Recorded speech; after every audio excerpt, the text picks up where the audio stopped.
Today we're catching some sun and waves with Ivan, a QHS member whose life is as vibrant and refreshing as a seaside breeze. What currents brought him to the sunny shores of the quantum shift? Let's surf behind the scenes to see the waves he's been riding. Hello everyone, I'm Ivan from Seattle, Washington, and this is a little bit of an excerpt from my story. Later in adult life, I had the opportunity to visit the Arkansas dairy farm where my folks lived, and I learned to milk my first cow at the age of about 6. Later on, when we visited, it was upscaled to a horse farm, and the owners were kind enough to let us tour the facility and look at some of the buildings that were still there from when we had lived there many years earlier. And I was actually able to recognize some of the facilities. And it was after this point, after the first grade, that my folks left for California. And they left for medical reasons. My dad had what he termed as sick headaches. And later on in life, I thought, well, those are probably migraines. And while I've never suffered from migraines myself, there have been several others in the family that have, that were in his lineage. My ancestors, we've found, trace back to the Revolutionary War. And this is mostly on both sides of my family, my mother's and my father's. And we're pretty much from the different parts of the British Isles, and mostly involved in, over the years, farming and storekeeping. My dad's family were on the poorer, less educated side, required him to delay his schooling and work in the harvest, such as wheat and sugar beets. And only later in life did he get his GED. This was in contrast to my mother's family, which was a little more educated and refined.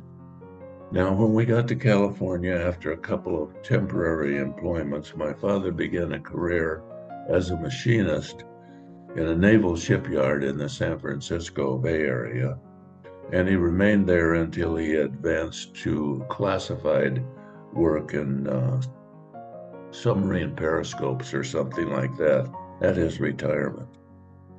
I was the oldest of 4 children, 10 years apart, and I was expected to set an example for the others. I was a Boy Scout, and at 16, I went after and obtained my first employment, and this began with grocery delivery, and then paper routes and regular factory jobs, all part-time and through the college years.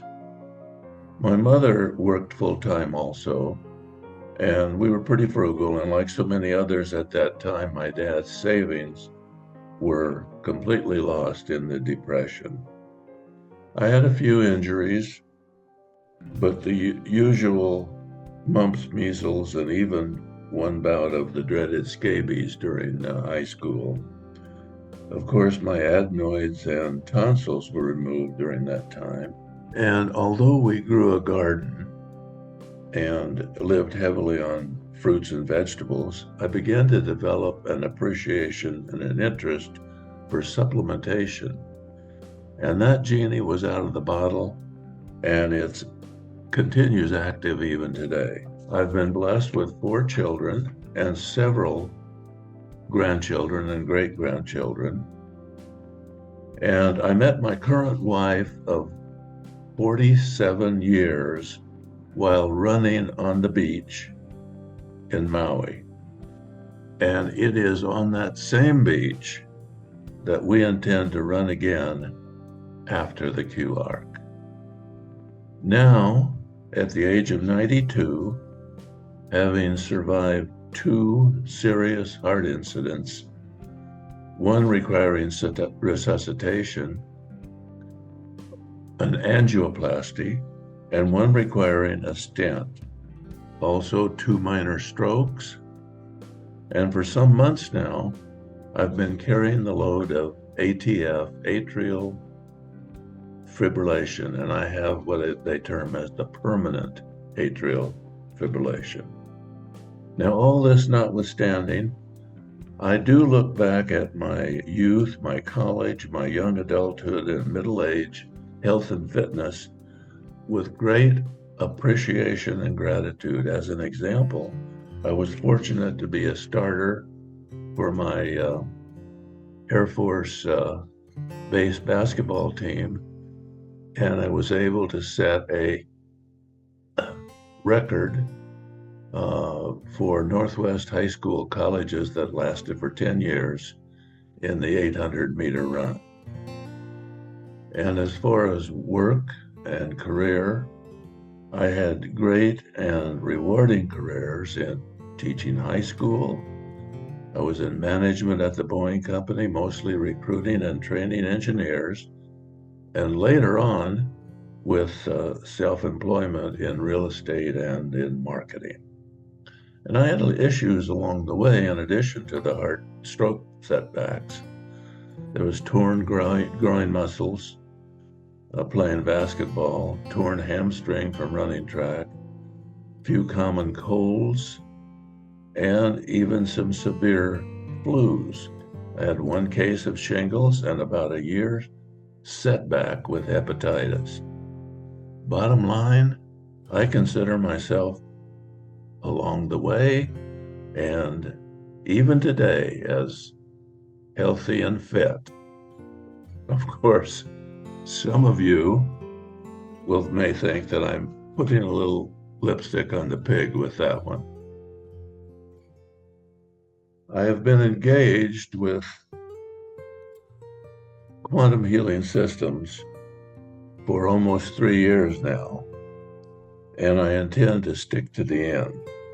As of today, I'm partly rid of the neuropathy, and the bioscan tests show that I've made some progress in the internal organs. But I'm looking forward to restoring my sun-damaged skin and restoring some perfect balance. And wouldn't it be nice to be able to run and jump again as at an earlier age and to say goodbye permanently to the AFib? So I say to all of us, onward and upward with Dr. Alfredo's Quantum Twine Wave. Join us on the Prequel, where every story matters and every voice is heard. Because here at QHS, we're all about healing, learning, and growing together.